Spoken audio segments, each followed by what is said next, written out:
আসসালামু আলাইকুম মাদ্দার চাচা। ওয়ালাইকুম আসসালাম। আসসালামু আলাইকুম চাচা। ওয়ালাইকুম আসসালাম, বসো।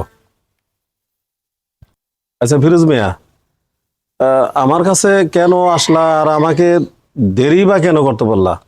মাদ্দার চাচা, দীর্ঘদিন পর্যন্ত আমার বউটা নিয়ে খুব একটা সমস্যায় আছি। সমস্যাটা হইলো আমি রাজমিস্ত্রি গো যোগালির যারা দেয় এগো কন্ট্রাক্টর, রাজমিস্ত্রি যোগালির কন্ট্রাক্টর। তো আমি পাই দৈনিক 700 টাকা, আর আমার বউ দৈনিক এডি নিয়ে ভেজাল করে। আমার যা দেওয়ার ওরে দেই, ওরে খরচা দেই, সব কিছু দেই, ঘরে বাজার সদাই চাইল ডাইল সব আনিয়ে দেই। তারপরে কইবি কি তুমি টাকা কি করো, কোথায় টাকা দিতে আসো, কোথায় রাখছো, কোন আরেকটা বিয়ে করছো কিনা, আরেকটা হাঙ্গা করছো কিনা, এইটা নিয়ে দৈনিক ঝগড়া হয় মাদ্দার চাচা। এইটার একটা বিহিভ করেন, এই লেগে আপনার কাছে আইছি। চাচা, ও রোজ কাম করে 700 টাকা। ও একদিন বাজার করলে আমার বাজার 7 দিন চলে যায়। তাইলে ও নিত্যি আমার 200-300 করে দেয়, আর বাকি টাকা কি করে? মাদ্রাসা শেষে আমার কথা হলে ও আমার তো হিসাবটা দিব।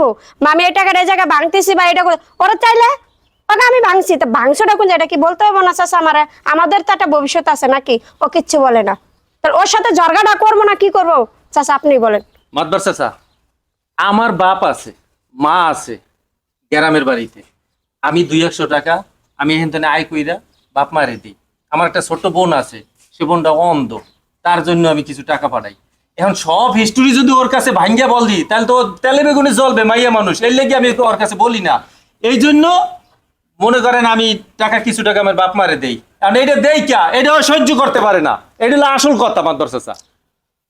চাচা ও তো আমার জানি না যে ওর বাপ মারে দেয়, তাহলে এই জায়গায় আমার দোষটা কোন জায়গায়? তা প্রত্যেকদিন ঝগড়াটা করো কি লেগে আমার লাগে? প্রত্যেকদিন খাইতে নাইতে হইতে বইতে সব সময় তো ঝগড়া করো, এত ঝগড়া করো কি লেগে আমার হিসাব লাগে? না দিলে ঝগড়া করবো না। হ্যাঁ, তোমরা থামো তো।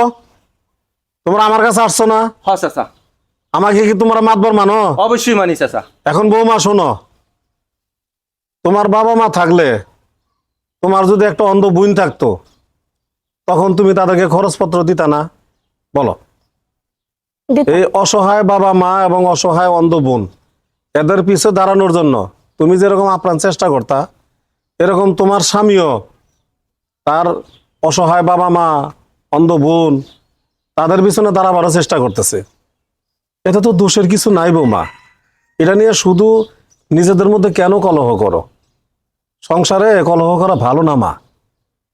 সব কিছু একটু মেনে নেওয়ার চেষ্টা করো।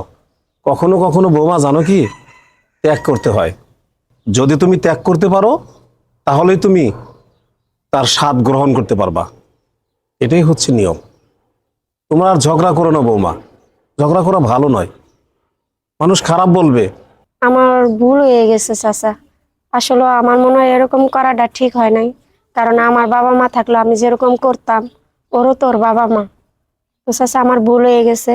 আসলে আমি শুধু শুধু একটা বিষয় নিয়ে ওর সাথে আমার তর্কাতর্কি করছি, এটা আমার করা ঠিক হয় না চাচা। আমার আর কখনো এরকম হবে না, তা আমারে তুমি মাফ করে দিও।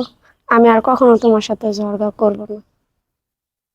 ফিরোজ মিয়া, ক্ষমা হচ্ছে মহত্বের লক্ষণ।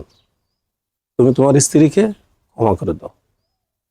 ঠিক আছে চাচা, আপনি যেহেতু বলছেন আর ও যেহেতু ভুল বুঝতে পারছে, ক্ষমা চাইছে, ক্ষমার পর তো আর কিছু থাকে না। না, আচ্ছা, আমি ওরে ক্ষমা করে দিলাম। আর কোনোদিন ঝগড়া করবো আমার সাথে?